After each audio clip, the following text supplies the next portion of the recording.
ഓം ശ്രീ ഗുരുഭ്യോ നമഃ. നാം ഇപ്പോൾ ഭാഗവത സാരമാണ് പഠിക്കുന്നത്. അതിൽ കഴിഞ്ഞ എപ്പിസോഡിൽ നാം പറഞ്ഞു ഭക്തി ജ്ഞാന വൈരാഗ്യം ആണ് നമുക്ക് ഭാഗവതം പഠിച്ചാൽ നമുക്ക് ഉണ്ടാവേണ്ടത്. ഒന്നാം സ്കന്ധവും അതിലെ കഥകളും ഈ വൈരാഗ്യം ഉണ്ടാകാൻ നമ്മെ സഹായിക്കുന്നു എന്നുകൂടി പറഞ്ഞു. അതിലെ ചില കഥകൾ നമുക്ക് ചുരുക്കി പറയാം. ഭാരതഭൂമിയുടെ ന്യായമായ അവകാശികൾ പാണ്ഡവന്മാരായിരുന്നു. പക്ഷെ ജന്മനാ പുറംകണ്ണും അവിവേകവും മമതയും കൊണ്ട് അകക്കണ്ണും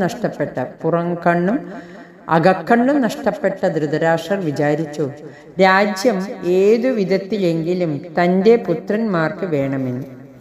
ആ കാര്യ സാധ്യത്തിനായി പല കപടതന്ത്രങ്ങളും പ്രയോഗിച്ചു. എന്നിട്ടോ തൻ്റെ മക്കൾ ഒന്നൊഴിയാതെ ചത്തു മണ്ണടിയുന്നത് കാണേണ്ടി വന്നു. തൻ്റെ മോഹം സാധിച്ചില്ലെന്നു മാത്രമല്ല, താൻ ദ്രോഹിച്ചവർ തന്നെ രക്ഷിക്കേണ്ടതായ ഗതികേടും വന്നു. ശത്രുക്കളുടെ ഔദാര്യത്തിൽ കഴിയേണ്ടി വരിക എത്ര നിന്ദ്യമായ ജീവിതം! എന്നിട്ടും വൈരാഗ്യം വന്നില്ല. ഒടുവിൽ പ്രബുദ്ധനായ വിതുരരുടെ ഉപദേശം സ്വീകരിച്ച് തീവ്ര വൈരാഗ്യം വന്ന് സർവസംഗ പരിത്യാഗിയായി കാട്ടിൽ പോയി ഭഗവത് ഭജനം ചെയ്ത് ആത്മസാക്ഷാത്കാരം നേടിയപ്പോൾ മാത്രമാണ് ശാന്തി ലഭിച്ചത്. ഭാരതയുദ്ധത്തിൽ ശ്രീകൃഷ്ണന്റെ സഹായത്താൽ ശത്രുക്കളെയെല്ലാം നശിപ്പിച്ച് പാണ്ഡവന്മാർ രാജ്യം നേടി. സർവേശ്വരനായ ശ്രീകൃഷ്ണന്റെ തണലിൽ നിർഭയം സുഖിച്ചിരിക്കാമെന്ന് അവർ വിചാരിച്ചു.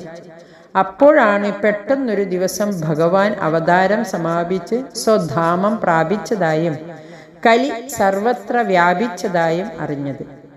അവർക്ക് പ്രപഞ്ചം ശൂന്യമായി തോന്നി.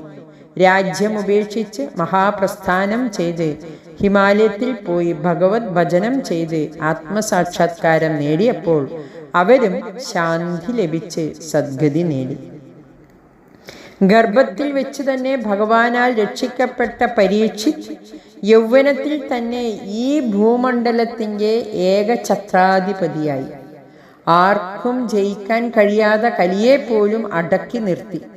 അപ്പോഴാണ് ബ്രാഹ്മണ ശാപമേറ്റ് 7-ാം ദിവസം മരിക്കേണ്ടി വരുമെന്നറിഞ്ഞപ്പോൾ ഈ വലിയ രാജാധികാരവും ഭോഗങ്ങളും എല്ലാം നിസ്സാരമെന്ന് ബോധിച്ച് ഭഗവാനെ സർവാത്മനാ ശരണം പ്രാപിച്ചത്.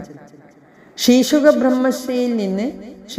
ബ്രഹ്മർഷിയിൽ നിന്ന് ഭാഗവതം കേട്ട് ജ്ഞാനവൈരാഗ്യ സഹിതയായ ഭക്തിയാൽ ഹൃദയശുദ്ധി നേടി പരമാത്മാ സാക്ഷാത്കാരം നേടി സ്വന്തം ദേഹത്തെയും പ്രപഞ്ചത്തെയും കടിക്കാൻ വരുന്ന തക്ഷകനെയും ആത്മസ്വരൂപമായി ദർശിച്ച് ജീവൻ മുക്തി പദം നേടി. ഇതാണ് 1-ാം സ്കന്ധത്തിലെ പ്രതിപാദ്യം.